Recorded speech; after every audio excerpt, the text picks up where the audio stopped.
একবার একটি মানুষ তার জীবন নিয়ে অনেক বেশি হতাশার মধ্যে ছিল। সে সবসময় নিজেকে ও নিজের ভাগ্যকে দোষ দিত।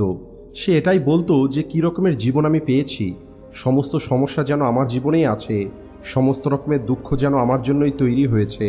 আর একদিন ওই লোকটি একা বসে যখন নিজেকে এই সমস্ত কথা বলছিল যে কী রকমের ভাগ্য আমি পেয়েছি, আর তখনই হঠাৎ করে একটি বাজ পাখি নিজের শিকারকে ধরে নিয়ে এসে তার সামনে থাকা একটি গাছের উপরে বসে পড়ে, আর সেখানে বসেই ওই শিকারকে খাওয়া শুরু করে। ওই হতাশ মানুষটি যখন ওই বাজ পাখিকে দেখে তখন বলা শুরু করে যে এই বাজ পাখির জীবনটা কত সুন্দর, না খাবারের কোনো চিন্তা আছে, না থাকার কোনো চিন্তা আছে, না পরিবারের কোনো চিন্তা আছে, না পোশাকের কোনো চিন্তা আছে। এ কেবলমাত্র শিকার করে আর মনের আনন্দে এদিক ওদিক আকাশে উড়ে বেড়ায়। জীবন এমনই হওয়া দরকার। আর এরপরে ওই মানুষটি আকাশের দিকে তাকিয়ে জোরে জোরে চিৎকার করে আর বলে যে যদি আমিও একটি বাজ পাখি হতাম তাহলে আমার জীবনেও কোনো দুঃখ থাকতো না, আমারও কোনো সমস্যা থাকতো না। আর যখন ওই লোকটি 2 থেকে 3 বার জোরে জোরে চিৎকার করে এই কথাটা বলে যে যদি আমিও একটি বাজ পাখি হতাম তাহলে আমারও কোনো দুঃখ থাকতো না, তখন হঠাৎ করেই আকাশ থেকে একটি আওয়াজ আসে যে হে মানুষ, আমি কি ঠিক শুনলাম যে তুমি আমার দেওয়া জীবন নিয়ে দুঃখে আছো আর তুমি একটি বাজ পাখি হতে চাও? আকাশ থেকে এই রকম আওয়াজ শুনে ওই লোকটি চমকে যায় আর আকাশের দিকে তাকিয়ে বলে যে হ্যাঁ, আমি সত্যিই আমার জীবন নিয়ে অনেক সমস্যায় আছি, সমস্ত রকমের দুঃখ যেন আমার জীবনেই আছে। এরপরে আকাশ থেকে পুনরায় আওয়াজ আসে যে হে মানুষ, আরও একবার ভেবে দেখে নাও, আমি তোমাকে অনেক সুন্দর জীবন দিয়েছি, কিন্তু তারপরেও যদি তুমি চাও আমি তোমাকে বাজ পাখি তৈরি করে দিলে তুমি বেশি খুশি হবে, তাহলে আমি তোমাকে বাজ পাখি তৈরি করে দেব। কিন্তু যদি একবার আমি তোমাকে বাজ পাখি তৈরি করে দিই তাহলে পুনরায় তোমাকে বাজ থেকে মানুষ তৈরি করতে পারবো না। তখন ওই লোকটি বলে আমি খুব ভালোভাবে চিন্তা করে দেখেছি, আমি বাজ পাখি হতে চাই, আর একবার আমি বাজ পাখি হয়ে যাওয়ার পরে পুনরায় আমি এটা বলবো না যে আমি মানুষ হতে চাই। তখন উপর থেকে আওয়াজ আসে যে ঠিক আছে, যেমনটা তোমার ইচ্ছে। আর ওই মানুষটি সঙ্গে সঙ্গে বাজ পাখি হয়ে যায়। বাজ পাখি হয়ে যাবার পরেই সে খোলা আকাশে ওড়া শুরু করে আর মনে মনে ভাবে কি সুন্দর জীবন, আসল জীবনই তো হলো এটা, না কোনো চিন্তা, না কোনো সমস্যা, না কোনো ভয়। ওই বাজ এখন সারাদিন আকাশে উঠতে থাকে আর এভাবে আকাশে উঠতে গিয়ে সন্ধে হয়ে যায়। তখন ওই বাজ পাখিটা ভাবে আমার তো থাকার জন্য একটি জায়গার প্রয়োজন, আমার নিজের একটি ঘর থাকা দরকার যেখানে আমি রাতে বিশ্রাম করতে পারবো। আর এটা ভেবে ওই বাজ পাখি কিছু ছোট ডালের টুকরো জোগাড় করে একটি উঁচু গাছে নিজের বাসা তৈরি করে আর রাতে ওই বাসাতে গিয়ে ঘুমিয়ে পড়ে আর চিন্তা করে যে সকালে ঘুম থেকে উঠেই শিকার করে নেব আর বাকি সম্পূর্ণ দিন আনন্দের সঙ্গে কাটাবো। সকাল হবার পরেই বাজ শিকারের খোঁজে বেরিয়ে পড়ে, আকাশে গিয়ে দেখার চেষ্টা করে যে কোনো শিকার দেখা যায় কিনা, কিন্তু কোনো রকমের শিকার সে দেখতে পায়নি। অনেকটা সময় পার হয়ে যায় এই শিকার খুঁজতে গিয়ে, কিন্তু সে এখনো কোনো শিকার খুঁজে পায়নি। এরপরে ওই বাজ পাশে থাকা একটি জঙ্গলের দিকে চলে যায় এটা ভেবে যে হতে পারে এই জঙ্গলের মধ্যে আমার জন্য ভালো কোনো শিকার অপেক্ষা করছে। জঙ্গলের উপর থেকে কিছুক্ষণ শিকার খোঁজার চেষ্টা করে, কিন্তু এই বাজ সেখানেও কোনো রকমের শিকার খুঁজে পায়নি।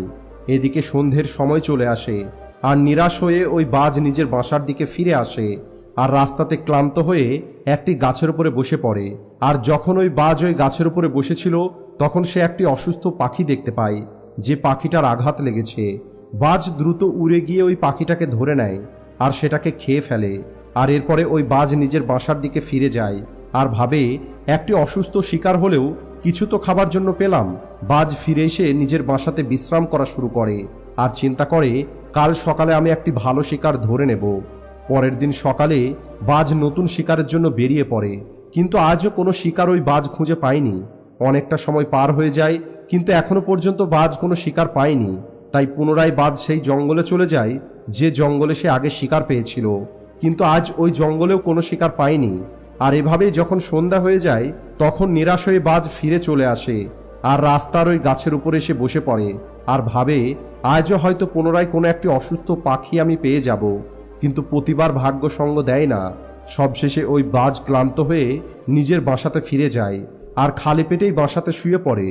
আর রাতে ভয়ানক ঝড় চলে আসে আর এই ঝড় এত বেশি ছিল যে বাজ পাখির বাসাটা গাছ থেকে নিয়ে গিয়ে অন্য জায়গায় ফেলে দেয় আর বাজ পাখিটা অন্য জায়গায় গিয়ে পড়ে। সেখানে ওই বাজের পায়ে আঘাত লাগে। ঝড় থেমে যাওয়ার পরে বৃষ্টি শুরু হয়ে যায়। বাজ কোনো রকমভাবে গাছের নিচে লুকিয়ে বসে থাকে। অনেক কষ্টের সঙ্গে সে রাত পার করে আর যখন সকাল হয় বৃষ্টিটা থেমে যায় বৃষ্টি বন্ধ হবার পরেই চারিদিকে খুশি ছড়িয়ে পড়ে। নদী এবং ঝর্ণা পুনরায় বয়ে চলা শুরু করে। সবকিছু আগের মতো হয়ে যায়। কিন্তু এই বাজ এখন আর আগের মতো নেই, কারণ বাজের পায়ে আঘাত লেগে ক্ষত হয়ে গেছে। আর আপনারা জানেন, বাজ পায়ে করেই তার শিকার করে থাকে।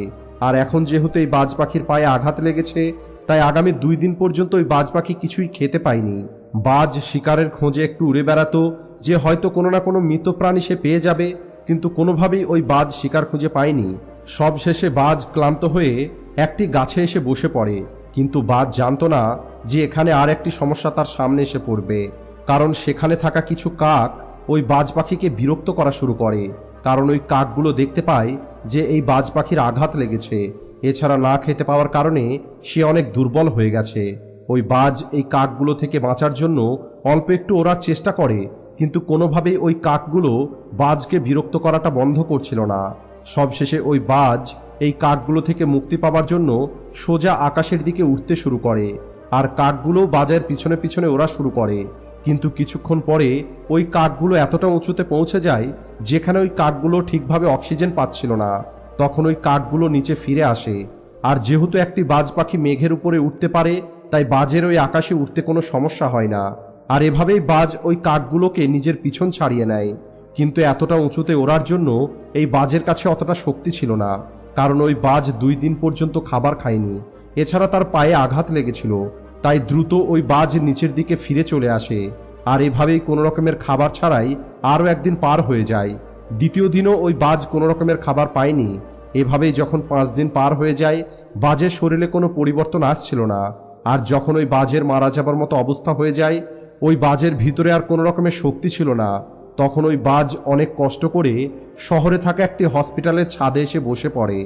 আর সেখানে আসা সমস্ত রকমের অসুস্থ মানুষদেরকে দেখে আর নিজেকে বলে, যদি আজ আমি একটি মানুষ হতাম, তাহলে এই ছোট্ট আঘাতের জন্য আমি হসপিটালে গিয়ে চিকিৎসা করিয়ে নিতাম, অথবা আমি কাউকে বলতাম যে আমি 2 দিন খাবার খাইনি, আমি অনেক ক্লান্ত, তাহলে হয়তো কেউ আমাকে খাবার খাইয়ে দিত।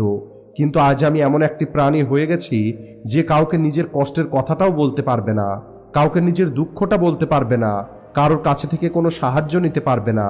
আর এই কথাটা চিন্তা করতে করতেই ওই বাজ হসপিটালের ছাদেই মারা যায়।